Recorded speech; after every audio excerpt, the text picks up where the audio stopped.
আজকে আমি আমার এই রেসিপিটা আমার একটা স্পেশাল মানুষকে দিয়ে টেস্ট করালাম।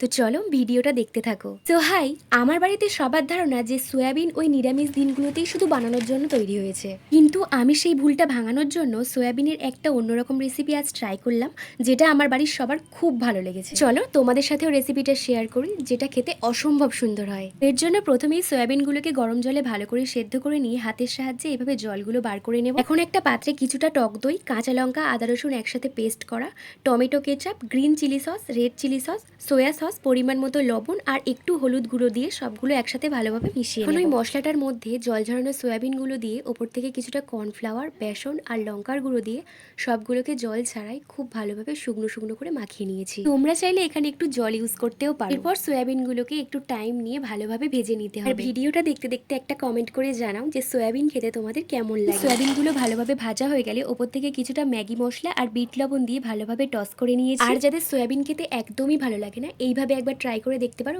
বেশ লাগে। আমার তো দারুণ লেগেছিল খেতে। আর এই যে মিষ্টু আমার স্পেশাল মানুষ, যার কথা আমি ভিডিওর প্রথমেই বলেছি। আর আমার ভিডিওটা যদি ভালো লেগে থাকে অবশ্যই একটা সাবস্ক্রাইব করে দিও। আজকের মতো টাটা।